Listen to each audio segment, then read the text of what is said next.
Asal-usul suku Betawi. Suku Betawi adalah salah satu suku bangsa di Indonesia yang memiliki kerabatan etnis dengan Jawa, Melayu, dan Sunda. Umumnya orang Betawi tinggal di wilayah Jakarta dan daerah sekitarnya. Kemunculan Betawi sendiri pertama kali pada abad ke-18 sebagai sebuah komunitas dari sejumlah etnis yang tinggal di Batavia, sekarang Jakarta sebutannya. Lalu bagaimana sejarah Betawi? Lebih lanjutnya mari kita simak. Asal-usul penamaan Betawi. Ada beberapa versi soal asal-usul kata Betawi. Salah satunya dari nama lawas Jakarta atau Batavia. Nama Betawi berasal dari kata Batavia yang lama-kelamaan berubah menjadi Batavi. Kemudian berubah menjadi Betawi. Pengucapan Betawi sendiri disesuaikan dengan lidah masyarakat lokal yang kesulitan mengucapkan kata Batavi. Secara historis, suku Betawi lahir karena ada pencampuran genetik atau akulturasi budaya antara masyarakat yang tinggal di Batavia. Setelah terjadi akulturasi budaya, adat istiadat, tradisi, dan bahasa, akhirnya muncul sebuah komunitas besar di Batavia yang dinamakan Betawi, yaitu Betawi berasal dari bahasa Melayu Polynesia Purba yang berarti larangan.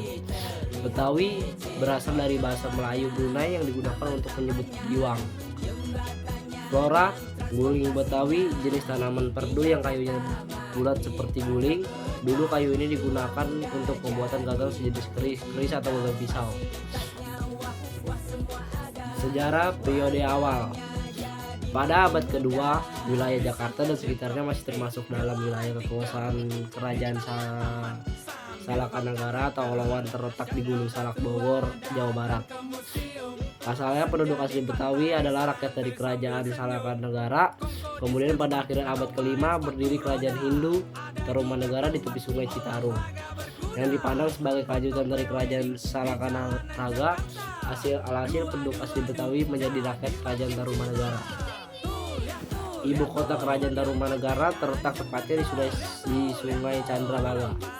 Kemudian salah satu raja Kerajaan Tarumanegara mendirikan bendungan di tepi sungai tersebut. Sejak saat itu, rakyat Kerajaan Tarumanegara pun jadi mengenal persawahan menetap. Selain itu, pada zaman Tarumanegara, kesenian juga turut berkembang. Petani Betawi kerap membuat orang-orangan sawah untuk mengusir burung. Orang-orangan ini diberi baju serta topi supaya tidak ada burung yang berani mendekat.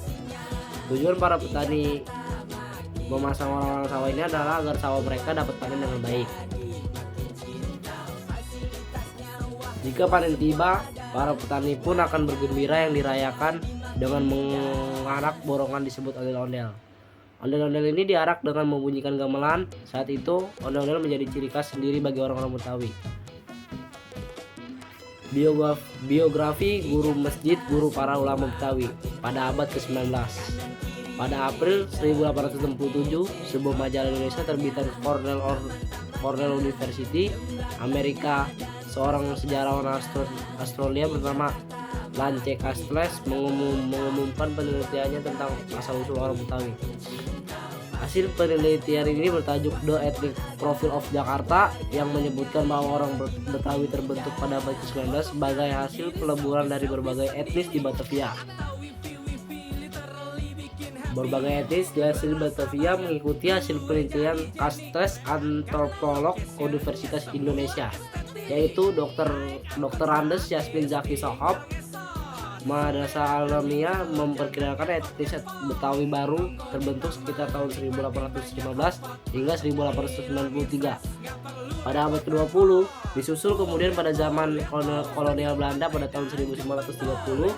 Berdasarkan dari data sensus penduduk, ada etnis Betawi yang teridentifikasi di Jakarta. Jumlah orang Betawi pada masa itu sebanyak 778.953 jiwa dan menjadi penduduk mayoritas di Batavia saat itu. Namun, menurut sejumlah sejarah penduduk asli Jakarta sudah ada sejak 3.500 atau 3.000 tahun sebelum Masehi. Lebih lanjut, orang Betawi juga dulunya belum menyadari nama kelompok etnis mereka. orang Betawi belum menyadari tempat etnis mereka dalam pergaulan sehari-hari. Mereka lebih sering menyebut diri sebagai orang Kemayoran, orang Senen, atau orang Obelong. Pengakuan terhadap adanya orang Betawi sendiri baru terjadi pada 1923. Berdirinya Pemuda Kaum Betawi. Meskipun keberadaan orang Betawi sudah diakui sejak 1923, namun hingga akhir tahun 1926 masih belum ada tempat khusus untuk organisasi kepemudaan Betawi. Oleh sebab itu, banyak pemuda Betawi yang bergabung dalam Jong Jafat dan Sekar Surun untuk karena serumpun. Kendati begitu, kelamaan orang Betawi merasa perlu untuk memiliki tempatnya sendiri, khususnya untuk para pemuda Betawi. Maka dari itu bentuklah organisasi pemuda kaum Betawi dipimpin oleh Muhammad Tabrani pada 1927. Meskipun nama organisasi ini membawa nama Betawi, tetapi banyak anggota dan pengurusnya yang bukan berasal dari Betawi asli. Ya, sekian itu asal-usul Betawi. Bila ada salah kata mohon maaf. Bila itu hidayah. Wassalamualaikum warahmatullahi wabarakatuh.